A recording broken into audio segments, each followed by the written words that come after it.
Okay, we're reading Ali Baba Part 3. Morgiana had just went across town to a part of town she's not known in to see Mustafa, a shoemaker. So let's find out what she's going to do. At last Mustafa opened the door, grumbling. What in the name of 40 demons? He stopped. He saw the golden dinar in Morgiana's hand. Allah keep you, lovely lady. What may I do for you? Can you keep a secret? Yes, yes, lovely lady. He snatched the coin. There is one thing more, Morgiana said. I must blindfold you. You must never know where you have been. No, no, he shook his head. You can't hire me to do wrong. I promise you will do nothing wrong. Morgiana held a second dinar in her fingers now. He was still shaking his head, but more slowly. For 3 dinars? She asked. He stopped shaking his head. 3 dinars? And you swear I'll do nothing wrong? He snatched the coins from her fingers. Where's the third? You'll get it when your work is done. In a few moments she was leading him blindfolded through the streets. She took him by many twistings and turnings to Kasim's house. She took him to the secret room, then removed the blindfold. Savage robbers did that to my poor master, she said. You must sew the pieces together. His poor widow must never know how awful his death was. Hurry, you must be done before daylight. It was almost done when Mustafa finished.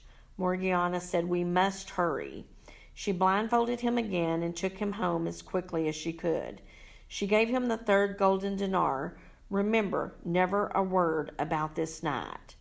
Never, lovely lady, he promised. He watched her hurry away. He went into his little shop, clutching his 3 golden dinars. He rubbed his chin. Let me see, he said. How did we come back? The house was on a hilly street. We came down the slope for 30 steps. Then we were at a corner. We turned right. We crossed 4 streets, he nodded. Yes, I could find it again if I took notion. That morning at Kasim's house, Ali thanked Morgiana for all she had done and went to make arrangements for Kasim's funeral. That morning in Mustafa's shop, the old shoemaker drew a map of the streets he had walked blindfolded, so he would not forget them. That morning the 40 robbers rode up to the cave on their horses. Open sesame! The captain shouted. The rock opened. His robbers looked in the cave and gasped. The body was gone. Now you know why I put it in there, said the captain. I wanted to know if this man had a confederate. He did. Another man, the man who took away the body, knows our secret. We have to find that man. Who will volunteer to hunt him down? I promise half the next prize we take to the man who succeeds. And if a spy fails, one asked, I promise I'll not kill him. Word of honor. At last one robber volunteered. He would go, disguised to the city, and try to find the man. I'll give you a week, the captain said. If you haven't found him then, come back. Don't try to run away from me if you fail. You would never escape. For days the robber talked and listened in the city.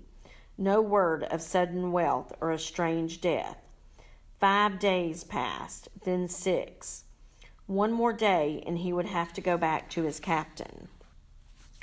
At last he heard of an old shoemaker named Mustafa who had been showing a golden dinar and bragging that he had more. The spy went to Mustafa's shop. Allah bless you, handsome sir, Mustafa said. What can I do for you? I'm afraid you're too old, the spy said. Do people still expect you to do good work? Oh, Mustafa stiffened. Ha! Just the other night I did a job that no other shoemaker in the world has ever done. I sewed a man's body together, I did. As neat as you please. And he stopped. I'll not tell you more, so you needn't ask me. The robber took 2 dinars from his purse. Where did all of this happen? I'll not tell you that.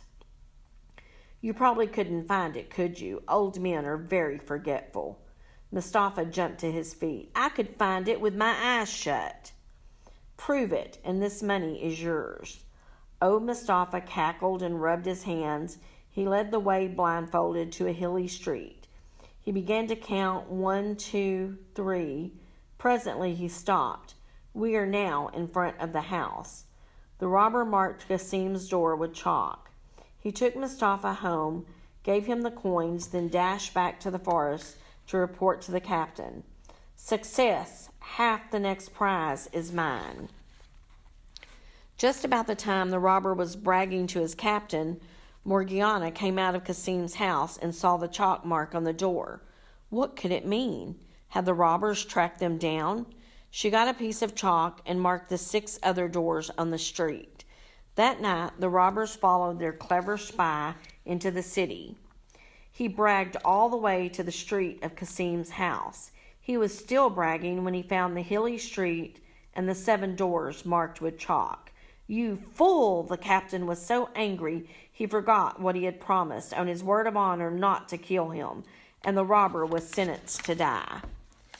The next day, the captain offered 2/3 of the next prize they took to a man who could find the house.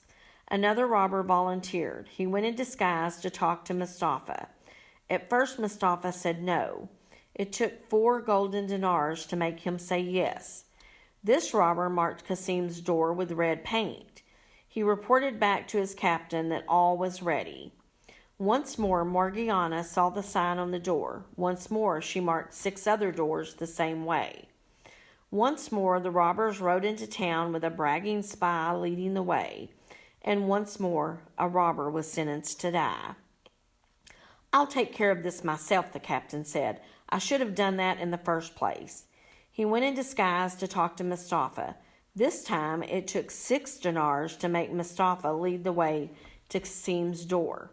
The captain did not put any mark on the door. He merely studied it until he was sure he could find the house again. 3 days later, he rode into town, disguised this time as an oil merchant. He had 19 mules and 38 huge leather oil jars. 1 jar was full of oil.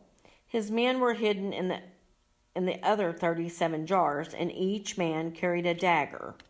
Holes bored in the lids gave the men air.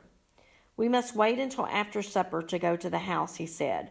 Allah forbids that I eat salt with an enemy.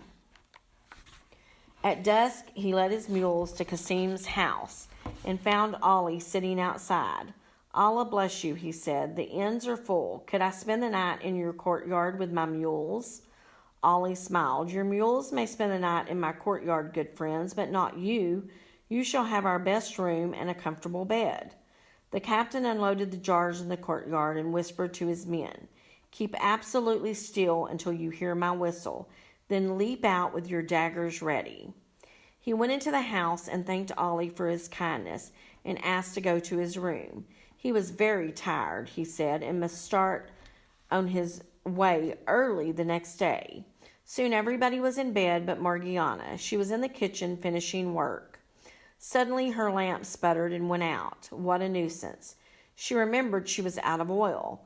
Then she thought of all the oil jars in the courtyard. She took a pitcher and tiptoed outside. She stopped by the first jar and started to lift the lid. The jar spoke. Is it time, Captain? Morgiana clapped her hand over her mouth to keep from screaming. The robbers. Now she knew who the oil merchant was. She whispered, Not yet, a little longer. She went from one jar to another.